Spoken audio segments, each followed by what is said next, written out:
Hello friends, तो कैसे हैं आप लोग। जैसे कि फ्रेंड्स, इसके पहले हमने पढ़ाया था भारत के संविधान की अनुसूचियाँ। तो आज उसी से रिलेटेड हम क्वेश्चन भी करेंगे जो कि यूपीएससी में आया हुआ है। तो पहला क्वेश्चन है भारतीय संविधान। ठीक है, भारतीय संविधान से संबंधित जो अनुसूचियाँ हैं उसी से संबंधित क्वेश्चन है। ठीक है, तो भारतीय संविधान में इस समय कितनी अनुसूचियाँ हैं तो आप लोग जानते हैं कितना है, 12। अगला क्वेश्चन है भारतीय संविधान में कितनी अनुसूचियाँ हैं। भारतीय संविधान में कितनी अनुसूचियाँ हैं, 12। ठीक है, उसके बाद में आ जाता है संवैधानिक संशोधनों के माध्यम से भारतीय संविधान में कितनी अनुसूचियाँ जोड़ी गई हैं।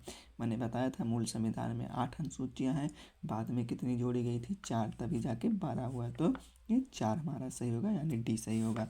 उसी प्रकार आ जाता है भारतीय संविधान में निम्नलिखित में से किस अनुसूची में राज्य का अनुच्छेद है जिसमें राज्य के नाम एवं क्षेत्र सीमा के बारे में बताता है। तो मैंने आप लोग को पहले बताया था कि कौन सी अनुसूची होगी, पहली अनुसूची होगी। ठीक है, राज्य और संघ और उसके राज्य क्षेत्र के बारे में बताता है, तो वो पहली अनुसूची है। ठीक है फ्रेंड्स, उसके बाद में आ जाता है 5वां क्वेश्चन, राज्य और केंद्र शासित प्रदेशों की सूची भारत के संविधान की कौन सी अनुसूची में। तो आप लोग जानते हैं यही क्वेश्चन ऊपर भी पूछा जा चुका है, तो ये पहला होगा। ये देखो आया हुआ है 2017 में 19 तारीख को आया हुआ है। ठीक है, उसके बाद में आ जाता है क्वेश्चन नंबर 6। क्वेश्चन नंबर 6 क्या कहता है, क्वेश्चन नंबर 6 कहता है भारत और बांग्लादेश के बीच में भूमि सीमा समझौता पर हस्ताक्षर होने के बाद में बांग्लादेश के साथ कुछ विशेष अंतर क्षेत्रों की अदला बदली करने तथा अंतर क्षेत्रों के निवासियों के पहले अनुसूची में भारत संघ और उसके राज्य क्षेत्र के नाम सीमा में परिवर्तन हो जाता, तो उसमें आर्टिकल 1 से लेकर 4 तक मैंने बताया था। तो पहली अनुसूची में ये होगा, क्या होगा, पहली अनुसूची की अगर नागरिकता देनी होती है तो पहली अनुसूची में उनके अर्जन क्षेत्र के आधार पर मिल जाती है नागरिकता। ठीक है, तो ये पहली अनुसूची होगी। उसके बाद में आ जाता है क्वेश्चन नंबर 7। क्वेश्चन नंबर 7 क्या कहता है, भारतीय संविधान की किस निम्नलिखित में से अनुसूची में भारत के राष्ट्रपति की विशेष अधिकार किसमें बताए थे। आप लोग को पता होगा, आर्टिकल नंबर 2 में बताए थे कि कुछ विशेष पदाधिकारियों के वेतन भत्ते एवं विशेष अधिकार दिए गए हैं। आर्टिकल नंबर 2 में मैंने ये भी बताया था कि कौन कौन इसमें शामिल है, जिसमें राष्ट्रपति थे, उसके बाद में राज्यों के राज्यपाल थे। ठीक है, तो उसी में से राष्ट्रपति के बारे में पूछा है तो आप बताएंगे 2। फिर उसी प्रकार से आ जाता है 8वां क्वेश्चन। 8वां क्वेश्चन क्या कहता है, 8वां क्वेश्चन कहता है कि भारतीय वेतन भत्ते किसके कौन सी अनुसूची में, तो आप बताएंगे अनुसूची नंबर 2 में वेतन भत्ते के बारे में बात किया गया है। उसके बाद में आ जाता है क्वेश्चन नंबर 9, केंद्रीय मंत्रिपरिषद के लिए शपथ और प्रतिज्ञा की विधियाँ भारतीय संविधान के किस अनुसूची में उल्लेखित है। तो मैंने बताया था शपथ एवं प्रतिज्ञा के बारे में अनुसूची नंबर 3। ठीक है, अनुसूची नंबर 3 में शपथ एवं प्रतिज्ञा के बारे में मैंने बताया था, उसमें कौन कौन से शामिल हो जाते, तो राष्ट्रपति, राज्यसभा के सभापति, उपसभापति, लोकसभा के अध्यक्ष एवं उपाध्यक्ष। ठीक है, उसके बाद में आता है क्वेश्चन नंबर 10, भारतीय संविधान की किसी अनुसूची से संबंधित, भारतीय संविधान किससे संबंधित। तो मैंने आपको बताया शपथ एवं प्रतिज्ञा कहाँ है, खोजो। शपथ एवं प्रतिज्ञा नंबर 3 पे, यानी डी सही हो जाएगा हमारा।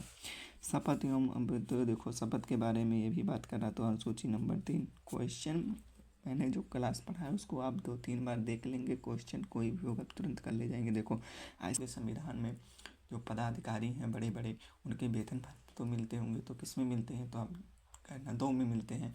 फिर कहो कि उसके शपथ एवं प्रतिज्ञा भी तो लिया जाता है, राष्ट्रपति लेते हैं, तो किस में होता था, 3 में होता है। ऐसे करके याद रखना है। ठीक है, उसके बाद में आ जाता है भारतीय संविधान की कौन सी अनुसूची राज्य और केंद्र शासित प्रदेशों की राज्यसभा सीटों के आवंटन। मैंने बताया था राज्यसभा सीटों का आवंटन, विभिन्न राज्यों से राज्यसभा का सीटों का आवंटन यानी बंटवारा आर्टिकल अनुच्छेद नंबर 4 में किया गया है। तो आप किसमें बताएंगे, 4 में बताएंगे। 11 में तो आपका जानते ही क्या है, पंचायत के बारे में बात किया गया है। नहीं है, बड़े बड़े उनके वेतन तो मिलते होंगे, तो किस में मिलते हैं, तो आप कहना 2 में मिलते हैं। फिर कहो कि उसके शपथ एवं प्रतिज्ञा भी तो लिया जाता है, राष्ट्रपति लेते हैं, तो किस में होता था, 3 में होता है। ऐसे करके याद रखना है। ठीक है, उसके बाद में आ जाता है भारतीय संविधान की कौन सी अनुसूची राज्य और केंद्र शासित प्रदेशों की राज्यसभा सीटों के आवंटन। मैंने बताया था राज्यसभा सीटों का आवंटन, विभिन्न राज्यों से राज्यसभा का सीटों का आवंटन यानी बंटवारा आर्टिकल अनुच्छेद नंबर 4 में किया गया है। तो आपके इसमें 13 क्वेश्चन, राज्यसभा में राज्यों को आवंटन सीटों निम्नलिखित में से किस पर आधारित होती हैं। तो जानते हैं भैया, जनसंख्या पर आधारित होता है, प्रत्येक राज्य की जनसंख्या पर आधारित होती हैं। ठीक है, उसके बाद में आ जाता है राज्यसभा में भारत के प्रत्येक राज्य के लिए सीटों के आवंटन का भारत के संविधान की कौन सी अनुच्छेद सीटों का आवंटन, राज्यसभा के सीटों का आवंटन आपको बताएंगे अनुसूची नंबर 4 में। ऐसे याद करिए कि चलो 15वां क्वेश्चन है, भारतीय संविधान की कौन सी अनुसूची राज्यसभा के सीटों का आवंटन। फिर देखो वही पूछ लिया है, 15/2021 में पूछा, यानी क्वेश्चन घूम फिरा के आते रहते हैं, बस आप लोग एकदम समझ लीजिए, रट लीजिए। अनुसूची 12 है, 12 को अच्छी तरह से रट लीजिए, वहीं से क्वेश्चन आएगा, बाकी और कहीं से भी नहीं आएगा। ठीक है, तो आप कौन सा लगाएंगे, 10 लगाएंगे, 11 लगाएंगे, 7 लगाएंगे या 4 लगाएंगे, यानी चौथी अनुसूची में दिया गया।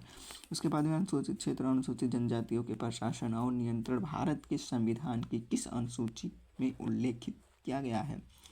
मैंने आपको बताया कि 5वें में देखो, चौथे में आपको कहेगा सीटों का आवंटन राज्यसभा के, 8वें में तो भाषा के बारे में, 7वें में संसूची राजसूची समवर्ती सूची के बारे में, 5वें में दिया गया असम मेघालय त्रिपुरा मिजोरम।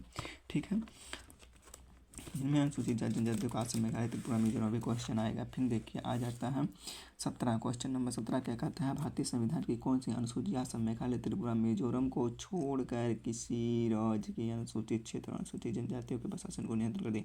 अब यहाँ पर ये देखिए, यहाँ छोड़कर बोल दिया है, आप तुरंत 6 मत लगा दीजिएगा, छोड़कर बोल दिया गया तो 5 सही होगा। ठीक है, 5 सही होगा, अगर यहाँ छोड़कर ना होता तब 6 लगाते हम लोग सही। ठीक है, निम्नलिखित में से किस भारतीय राज्य के 5वें अनुसूची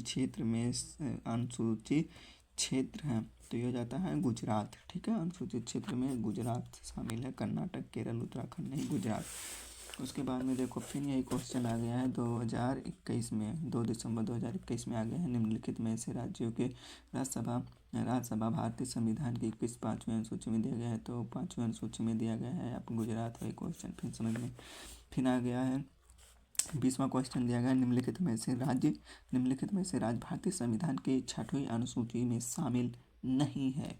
6वीं अनुसूची में शामिल नहीं है, तो कौन कौन से शामिल है, पहले असम मेघालय त्रिपुरा मिजोरम। अब इसमें देखो कौन नहीं है, तो नागालैंड नहीं है, नागालैंड को हटाओ। उसके बाद में 21 में निम्नलिखित में से कौन सा राज्य भारतीय संविधान की 6वीं अनुसूची के अंतर्गत नहीं आता है, यानी नहीं शामिल है। कौन कौन से, असम मेघालय त्रिपुरा मिजोरम। इसमें कौन नहीं आया, मणिपुरी नहीं आया, इसको हटाओ।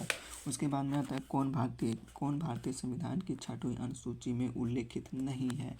असम मेघालय त्रिपुरा मिजोरम, तो कौन सा नहीं है, नागालैंड को हटाओ। उसके बाद में आ जाता है भारतीय संविधान की किस अनुसूची, संसूची राजसूची समवर्ती सूची, तीनों सूचियों के बारे में किसमें बताया गया, अनुसूची नंबर 7 में बताए हैं। ठीक है, यहीं पर समाप्त फ्रेंड्स। वीडियो अच्छी लगी हो तो लाइक शेयर कमेंट सब्सक्राइब करना। इसके बाद में फिर कोई अगली क्लास पढ़ेंगे, फिर उसके हम क्वेश्चन भी करेंगे। ये यूपीएससी में सारे क्वेश्चन आए हुए हैं, तो आप लोग इसको कई बार देख लेना, क्योंकि क्वेश्चन जो होता है वो थोड़ा चेंज कर करके, उसके नाम चेंज कर करके पूछ लिए जाते हैं, बाकी सेम चीज़ें वही रहती हैं। तो फ्रेंड्स, जय हिंद।